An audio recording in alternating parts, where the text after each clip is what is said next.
The story begins on a family farm, where people gathered in a large open space.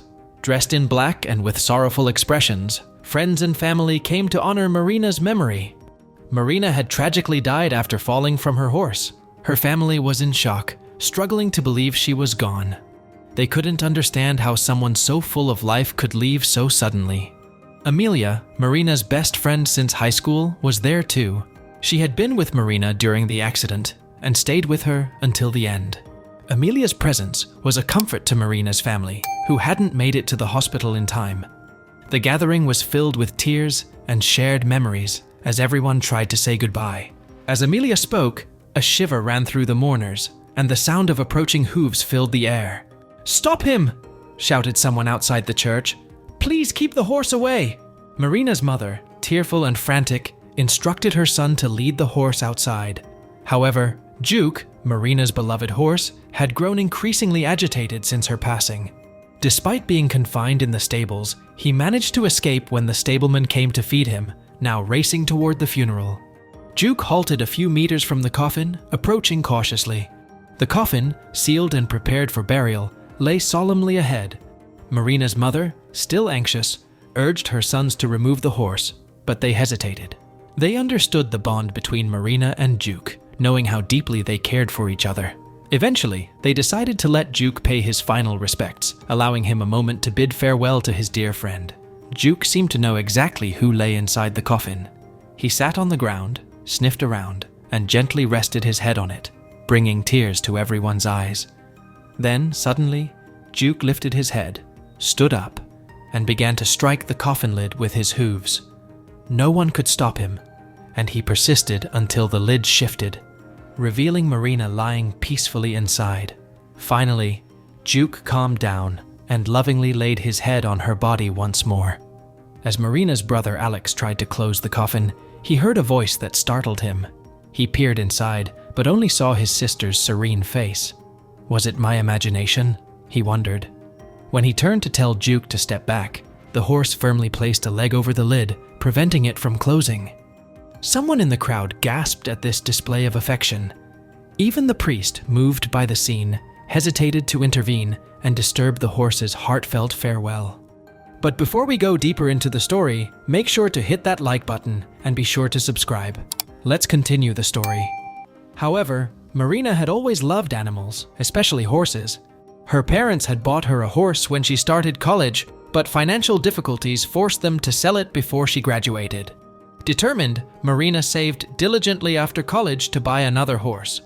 Eventually, a friend offered her a chance to purchase Juke, a racehorse recovering from injury. Marina eagerly accepted, and Juke became her companion. At first, Juke lacked motivation and was still healing, but Marina poured her heart into his recovery over 2 years. Their bond grew stronger, and Juke transformed into a resilient and competitive horse. Together, they entered races, steadily improving and gaining respect in the racing community. When Marina heard about a thoroughbred makeover competition, she didn't hesitate to sign up, excited for the opportunity to showcase Juke's remarkable journey of healing and their shared dedication. On the day of the competition, only Amelia stood by Marina's side, handing her a forgotten water bottle before the race. As the event kicked off, Juke moved gracefully, but Marina suddenly felt dizzy and lost control. She collapsed unconscious on the ground. Amelia rushed over, desperately pleading for Marina to wake up. A doctor quickly assessed Marina and found no signs of life.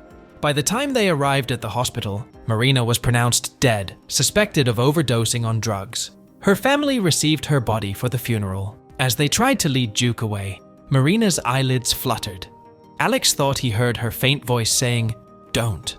When they looked closely, Marina's eyes opened slowly. "Don't close me in here," she whispered. Her brothers, astonished, helped her out of the coffin.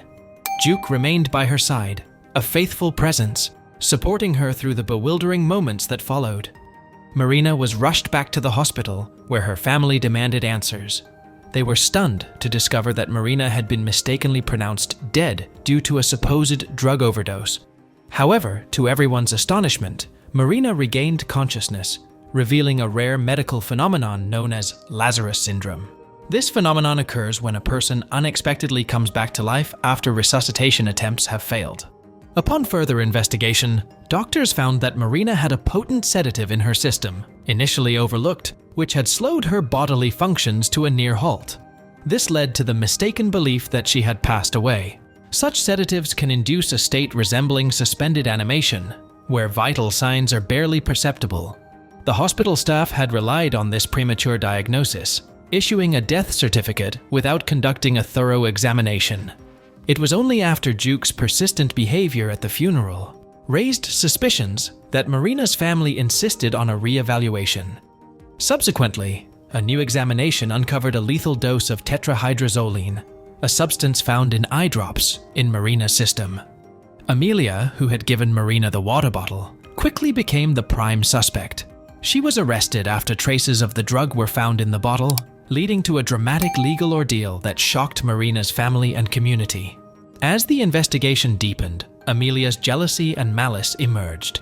She had used Marina's phone to steal money before the race, planning Marina's demise to take ownership of Juke. Amelia was sentenced to life in prison. Despite the shock and heartbreak, Marina focused on healing. She eventually retired from racing and thrived as a successful horse trainer. Throughout her journey, she cherished the memories with Juke, the faithful companion who had not only saved her life, but also remained a steadfast source of comfort and strength.